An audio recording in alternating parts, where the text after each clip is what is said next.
Hey guys, कैसे हैं आप सब। मैं रितिका रस्तोगी आप सबका हमारे YouTube चैनल एमिनेंस क्लासेस पर स्वागत करती हूं। दोस्तों, आज मैं आपको एक ऐसी ट्रिक बताने वाली हूं जिससे आप बहुत ही आसानी से अपने जो साइन कॉस टैन है इसकी वैल्यूज़, इसके जो फॉर्मूलेज हैं वो याद कर सकते हैं। विद इन सेकेंड्स आप आंसर ढूंढ पाएंगे और याद रखने में बिल्कुल कठिनाई नहीं होने वाली है। साथ ही मैं आपको कुछ फॉर्मूलेज भी बताने वाली हूँ जिनको याद करके आप क्वेश्चंस को ईजिली सॉल्व कर सकते हैं, ठीक है। और मैं कुछ दो एग्जाम्पल्स भी आपको बताने वाली हूँ, ठीक है। पिछले वीडियो में मैंने ट्रिग्नोमेट्रिक रेशियोज क्या होते हैं और ट्रिग्नोमेट्री के क्या एप्लीकेशंस है इसके बारे में बताया था। अगर आपने वीडियो अभी तक नहीं देखा है तो मैं ऊपर आई बटन में उसकी लिंक दे दूंगी, आप प्लीज़ जाके पहले वीडियोस देख लीजिए। चलिए आज का वीडियो शुरू करते हैं।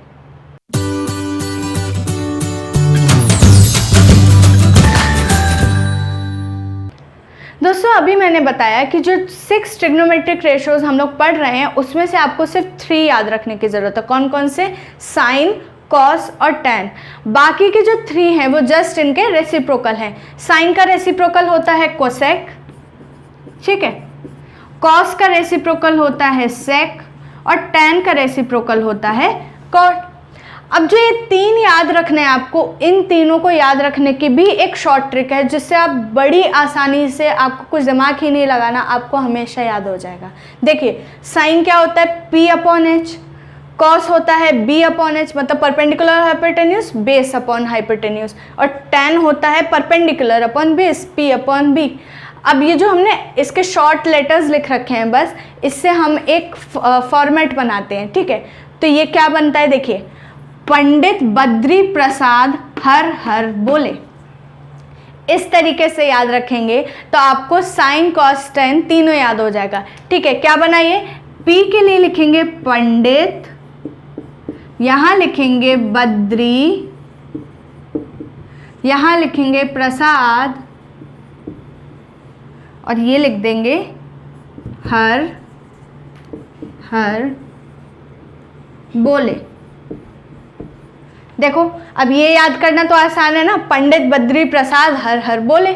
अब इसमें क्या करना है आपको? बस ये पंडित बद्री प्रसाद, इन सब के क्या हो गए? जो इनिशियल्स हैं, बस PBP और नीचे HHB ये लिखना है और अपॉन लगा देना है।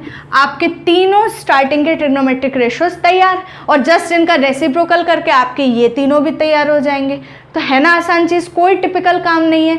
बस अब आपको ये पहचानना है अपने डायग्राम को देखते हुए कि आपको किस एंगल के लिए पूछी जा रही हैं चीज़ें। ये मैंने बताया ना, ये जनरल फॉर्मूले हैं, ये हमेशा ट्रू है, यही चीज़ लगेगी। साइन ऑफ एंगल A बोले तब भी perpendicular upon hypotenuse, sine of angle C बोले तब भी परपेंडिकुलर अपॉन हाइपोटेन्यूज। लेकिन एंगल A और एंगल C के केस में परपेंडिकुलर बदल जाएंगे बस, तो वो आपको डायग्राम से देखते हुए करना होगा अप्लाई, ठीक है। तो ये बड़ी आसानी से आप ये याद कर सकते हैं। अच्छी थी ना ये, मज़ेदार ट्रिक थी ना ये। दोस्तों, चलिए आप एक एग्जाम्पल की हेल्प से वैल्यूज़ फाइंड आउट करके देखते हैं, आपको और क्लियर चीज़ें हो जाएंगी इससे, ठीक है। देखिए, सपोज ये एक ट्रायंगल दे रखा है जो कि राइट एंगल्ड है B पे, और ये साइड दे रखी है 4 सेंटीमीटर और ये हाइपोटेन्यूज दे रखा है 5 सेंटीमीटर। आपको एंगल A के लिए सारे ट्रिग्नोमेट्रिक रेशियोज फाइंड आउट करने हैं, ठीक है। तो सबसे पहले हम क्या करेंगे, आप पहले ये देखिए, आपको ट्रिग्नोमेट्रिक रेशियोज में तीनों की ज़रूरत पड़ती है ना, आपको बेस की ज़रूरत भी पड़ती है, या तीनों साइड्स चाहिए बेसिकली अगर आपको सारे ट्रिग्नोमेट्रिक रेशियोज चाहिए। अभी आपका ये वाला साइड मिसिंग है, आपके पास ये नहीं है ना, तो मैंने आपको बताया था ना कि पाइथागोरस थ्योरम की यहाँ पे बहुत ज़्यादा ज़रूरत पड़ेगी। तो पाइथागोरस थ्योरम के अकॉर्डिंग क्या होता है हमारा, देखिए आपको बताया था ना मैंने अभी कि AB का जो स्क्वायर होगा प्लस BC का जो स्क्वायर होगा वो हाइपोटेन्यूज के स्क्वायर के बराबर होता है ना, यही तो होता है।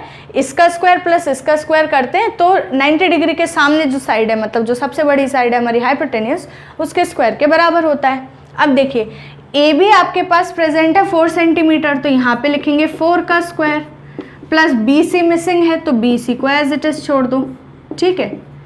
और AC क्या है आपके पास? 5 सेंटीमीटर है, तो ये हो गया 5 का स्क्वायर, ठीक है। अब क्या करा, BC का स्क्वायर फाइंड आउट करना है, तो BC का स्क्वायर फाइंड आउट करने के लिए इस चीज़ को वहाँ ले जाएंगे। पहले सॉल्व कर लो थोड़ा।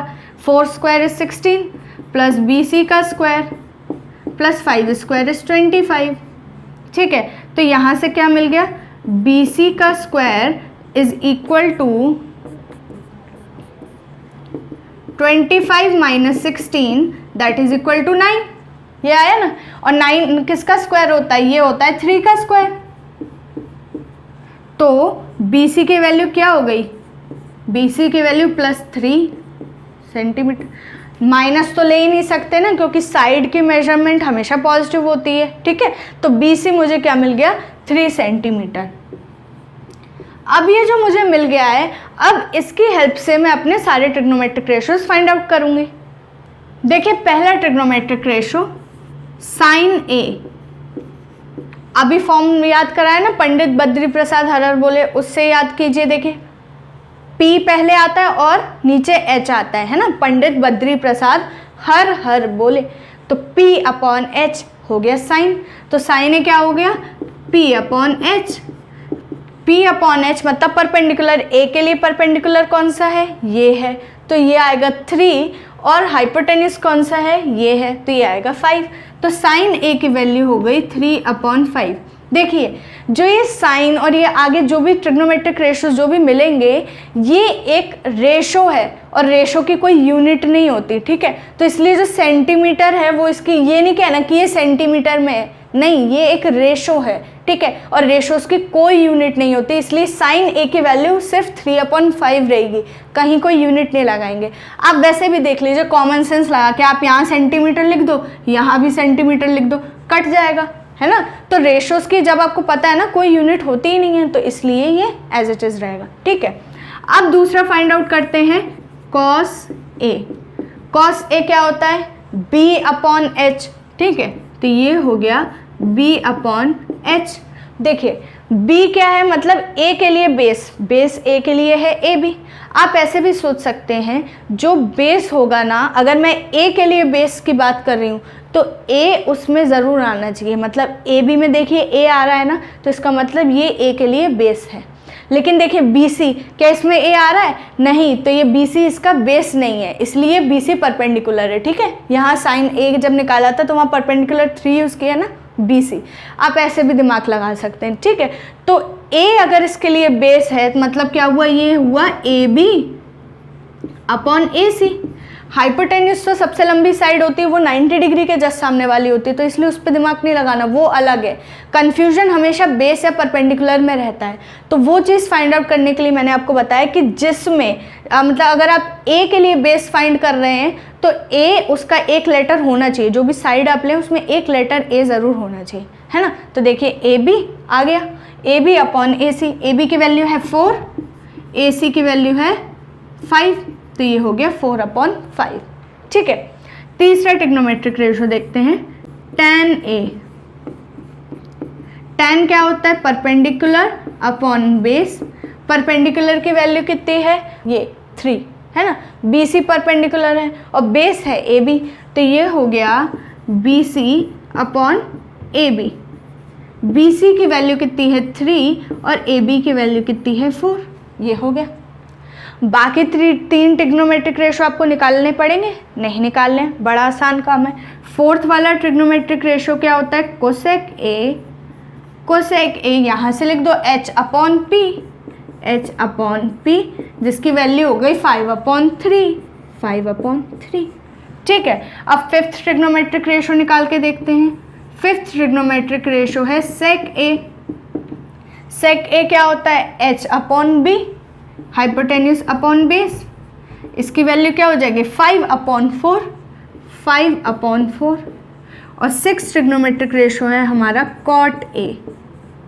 कॉट A क्या होता है, देखिए tan A है P/B, तो कॉट A हो जाएगा B/P, तो ये हो गया B/P। बेस क्या है यहाँ पे हमारा 4 और P क्या है 3, तो 4/3। ये आ गए हमारे पूरे 6 के 6 ट्रिग्नोमेट्रिक रेशियोज मिल गए हमें। ठीक है, इसी तरीके से आप एंगल सी के लिए फाइंड आउट करके देखिए, ये आपका होमवर्क है। ठीक है, आप एंगल सी के लिए ट्रिग्नोमेट्रिक रेशियोज फाइंड आउट करके देखिए, और अगर कोई डाउट्स हो तो आप मुझे कमेंट्स में मेंशन करके बताएं। अगर आपको कोई भी चीज़ नहीं समझ में आए तो मुझे ज़रूर बताएं। देखिए अब मैं कुछ फॉर्मूलेज आपको और समझाने वाली हूँ। आप जानते हैं कि साइन ए क्या हो गया, साइन ए होता है परपेंडिकुलर अपॉन हाइपोटेन्यूज, अभी पढ़ा है। किसी भी एंगल के लिए साइन की वैल्यू परपेंडिकुलर अपॉन हाइपोटेन्यूज होती है। सिमिलरली कॉस ए क्या होता है, बेस अपॉन हाइपोटेन्यूज। अब मैं क्या करूँ, इन्हें डिवाइड कर दूँ। अगर मैं डिवाइड कर दूंगी तो देखिए sine A upon cos A क्या होगा, अगर ये चीज़ डिवाइड होंगी तो P upon H upon B upon H. ये क्या होता है, ये वाला एच ऊपर चला जाता है, ये वाला एच यहाँ चला जाता है, ये वाला बी यहाँ चला जाएगा, तो ये क्या हो गया, P upon H into H upon B. H से एच कैंसिल आउट, क्या बच गया, पी अपॉन बी, मतलब परपेंडिकुलर अपॉन बेस। और ये क्या होता है, tan ए होता है कि नहीं, ये हो गया हमारा tan ए। ठीक है, तो देखिए एक नया फॉर्मूला हमें मिल गया, sign A upon cos A क्या होता है हमारा tan ए। अच्छा, हमारा कॉट ए क्या होता है, इसका रेसिप्रोकल होता है, तो कॉट ए क्या मिल जाएगा हमें, कॉस ए अपॉन साइन ए। इस तरीके से 5 फॉर्मूले तैयार हो गए हमारे। फर्स्ट फॉर्मूला होता है cosec A is equal to 1 upon sine A, या साइन ए को भी लिख सकते हो आप 1 अपॉन कोसेक ए। ठीक है, उसको उधर उठा के ले जाओ, उसको इधर ले आओ, कोई प्रॉब्लम नहीं है। दूसरा फॉर्मूला हो गया हमारा sec A is equal to 1 upon cos A. ठीक है, तीसरा फॉर्मूला हो गया cot A is equal to 1 upon tan A. ठीक है, चौथा फॉर्मूला यही tan A is equal to sine A upon cos A. tan A is equal to sine A upon cos A. और फिफ्थ फॉर्मूला हो गया just tan का, देखिए reciprocal होता है ना कॉट, tan का रेसिप्रोकल है कॉट, तो कॉट ए मुझे मिल जाएगा कॉस ए अपॉन साइन ए। ठीक है, ये हो गए हमारे 5 फॉर्मूलेज। इनकी हेल्प हमें लेनी पड़ जाती है कई बार, तो इसलिए याद रखना आसान है। देखिए क्या इसलिए आसान भी क्योंकि देखिए अगर आप साइन ए और कॉस ए फाइंड आउट कर लें तो tan ए ऑटोमेटिकली आ जाएगा। मतलब आपको सिर्फ 2 ही ट्रिग्नोमेट्रिक रेशोज चाहिए होते हैं बेसिकली, है ना।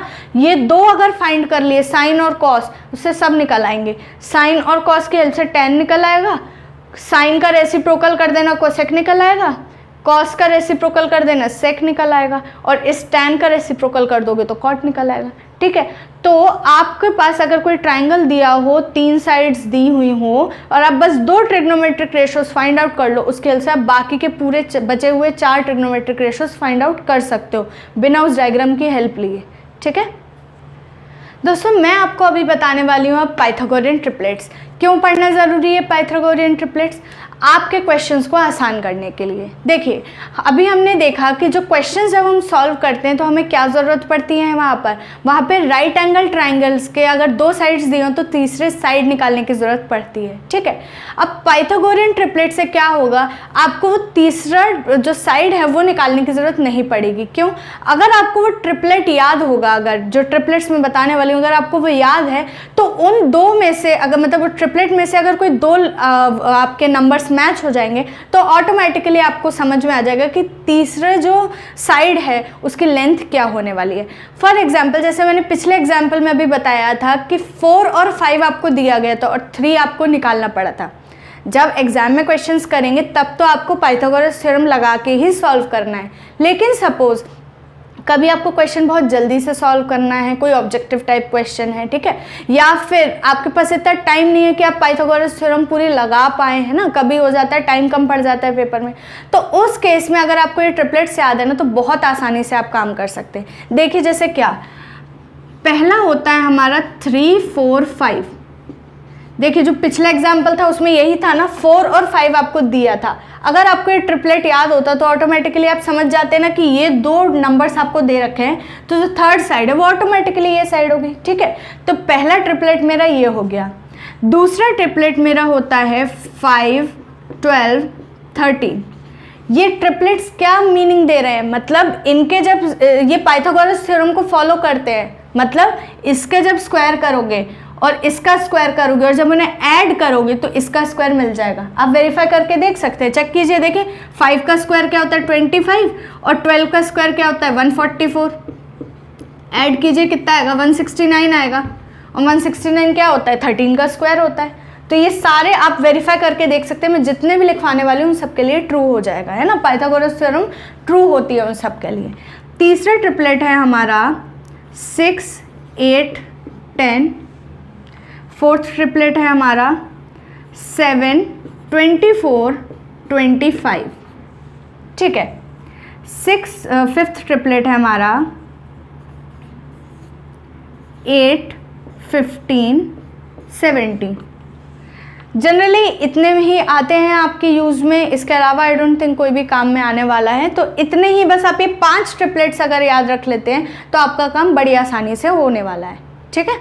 आप सबके लिए वेरीफाई करके देख सकते हैं कि ये चीज़ जो मैंने बताई है वो चीज़ ट्रू है कि नहीं है, ठीक है।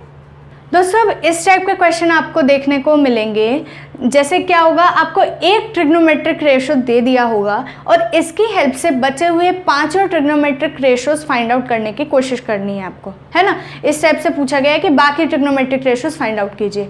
तो देखिए इस टाइप के क्वेश्चन को हमें कैसे सॉल्व करना है। सबसे पहले आपको क्या करना है, जो आपका गिवन ट्रिग्नोमेट्रिक रेशो है पहले आप उसे लिख लीजिए और ये चेक कीजिए कि वो क्या देता है। 10a आपको क्या देता है, 10a आप का फॉर्मूला क्या होता है, P/B, परपेंडिकुलर अपॉन बेस, और ये आपको दे रखा है 5/12। इसका मतलब है, देखो रेशो है ना, तो रेशो के टर्म्स में अगर कोई चीज़ रेशो में दी होती तो हम क्या मान लेते हैं, उसके साथ में x मान लेते हैं ना। जैसे 5:12 कहीं लिखा हो तो आप क्या ले लेते हो, 5x और 12x ले लेते हो। इसी तरीके से हम मान लेते हैं कि जो हमारा परपेंडिकुलर है वो 5x है और जो बेस है वो 12x है, ठीक है।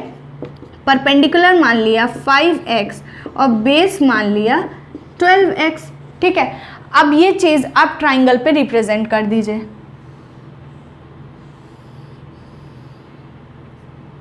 ये ट्राइंगल ड्रॉ किया, ये 90 डिग्री है हमारा, ठीक है। एंगल ए ये रहा, इसके लिए tan a दिया है, तो एंगल ए के लिए परपेंडिकुलर का काम क्या कर रहेगा, BC परपेंडिकुलर है तो उसके लिए दे रखा है आपको 5x और बेस के लिए आपको दे रखा है 12x। अभी मैंने आपको पाइथागोरन ट्रिपलेट बताया, आप पाइथागोरन ट्रिपलेट से डायरेक्टली इसका आंसर हाइपोटेन्यूज का बता सकते हैं। क्या होगा, 5, 12 और कौन सा होता है तीसरा नंबर 13, तो ये हो जाएगा 13x।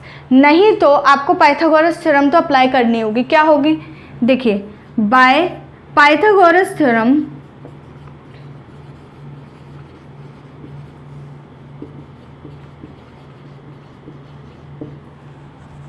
पाइथागोरस थ्योरम से क्या होगा, देखिए AC का जो स्क्वायर है वो किसके इक्वल हो जाएगा, AC का स्क्वायर इक्वल होगा AB के स्क्वायर के प्लस BC के स्क्वायर के, यही होगा ना। हाइपोटेन्यूज का square is equal to base square plus perpendicular square. तो देखिए AB कितना है हमारे पास 12x है, तो ये 12x का स्क्वायर प्लस BC कितना है हमारे पास 5x है, तो देखिए 5x का स्क्वायर। 12x का स्क्वायर कितना हो जाएगा 144x स्क्वायर और 5x का स्क्वायर क्या हो जाएगा 25x स्क्वायर, ठीक है। ऐड हो जाएंगे, कितना आएगा 169x स्क्वायर और ये क्या हो गया 169 किसका 13 का स्क्वायर है और ये x स्क्वायर है, तो मतलब ये हो गया 13x का होल स्क्वायर, यही हुआ। तो इससे क्या मिल गई, देखिए AC की क्या वैल्यू आ गई, अगर मैं दोनों साइड से स्क्वायर हटा दूं तो क्या मिल गया AC इक्वल टू 13x आ गया। और यही तो मैंने आपको बताया था पाइथागोरन ट्रिपलेट से आसानी से काम हो या ना ट्रिपलेट से, ठीक है। तो ये क्या आ गया 13x आ गया। और देखिए क्यों फाइंड आउट किया ऐसे, क्योंकि बाकी बचे हुए ट्रिग्नोमेट्रिक रेशोज में हमें हाइपोटेन्यूज की ज़रूरत पड़ने वाली है, इसलिए इस टाइप के क्वेश्चंस आपको ऐसे ही सॉल्व करने हैं। जब भी कोई ट्रिग्नोमेट्रिक रेशो एक आपको दे दिया जाए उसकी हेल्प से आप पहले पाइथागोरस थ्योरम लगाते हुए जो रिमेनिंग साइड है पहले वो फाइंड आउट कर लीजिए। अब आप आसानी से अपने बाकी सारी ट्रिग्नोमेट्रिक रेशोज निकाल पाएंगे। देखिए tan a तो हमें दिया हुआ था, अब देखिए आपको बाकी बचे हुए ट्रिग्नोमेट्रिक रेशोज फाइंड करने हैं। सबसे पहला है हमारा sin a। sin a क्या होता है परपेंडिकुलर अपॉन हाइपोटेन्यूज। परपेंडिकुलर कितना है देखिए 5x और हाइपोटेन्यूज कितना है 13x, तो ये लिखा 5x अपॉन में लिखा 13x, x कैंसिल हो गया, क्या बचा 5/13, ये आ गई मेरी sin a की वैल्यू, ठीक है। अब देखिए दूसरा ट्रिग्नोमेट्रिक रेशो दूसरा है कॉस ए। कॉस ए क्या होता है? बेस अपॉन हाइपोटेन्यूज, अभी अभी हमने देखा था, है ना। बेस क्या है हमारा? 12x और हाइपोटेन्यूज कितना है? 13x। एंगल ए के रिस्पेक्ट में बात हो रही तो ए के लिए हिसाब से आप देखिए, ठीक है। बेस जिस पे ए आ रहा हो और परपेंडिकुलर जस्ट सामने वाली, ठीक है। x से x कैंसिल हो गया, कितना बचा? 12/13, ये आ गया। अब देखिए थर्ड जो थी वो तो tan a था, वो तो गिवन ही है आपको, तो वो आपको फाइंड आउट नहीं करना है, ठीक है। अब जो फोर्थ है हमारा वो है हमारा कोसेक ए। देखिए कोसेक ए, अभी अभी मैंने आपको फॉर्मूला बताया ना कि कोसेक ए क्या होता है? 1/sin a। तो 1/sin a मतलब जस्ट sin a का रेसिप्रोकल, तो लिख दीजिए sin a का रेसिप्रोकल 13/5 हो गया, ठीक है। अब फिफ्थ वाला हमारा क्या है? सेक ए। सेक ए अभी अभी क्या बताया? 1/cos a। सेक ए है 1/cos a मतलब cos a का रेसिप्रोकल मतलब 13/12, ये भी हो गया। और सिक्स्थ वाला है हमारा कॉट ए। मैंने नंबरिंग ऑर्डर के हिसाब से करी इसलिए थर्ड मिस कर दिया है क्योंकि tan a तो दिया ही हुआ था, है ना। तो कॉट ए क्या होता है? 1/tan a। और tan a क्या गिवन है आपको क्वेश्चन में? tan a की वैल्यू आपको क्वेश्चन में गिवन थी, tan a = 5/12। तो कॉट a क्या हो जाएगा? इसका रेसिप्रोकल मतलब 12/5। तो देखा आपने, एक ट्रिग्नोमेट्रिक रेशोज से हम अपने बचे हुए सारे ट्रिग्नोमेट्रिक रेशोज फाइंड आउट कर सकते हैं बड़ी आसानी से, है ना। आज के वीडियो में बस इतना ही। नेक्स्ट वीडियो में हम सॉल्व करने वाले हैं एनसीईआरटी से एक्सरसाइज 8.1। तो मेरे साथ बने रहिए और चैनल को सब्सक्राइब कीजिए और बेल आइकन को हिट कीजिए ताकि जब भी न्यू वीडियो मैं अपलोड करूं तो आप नोटिफाइड हो जाएं। Thank you and have a nice day. Bye bye.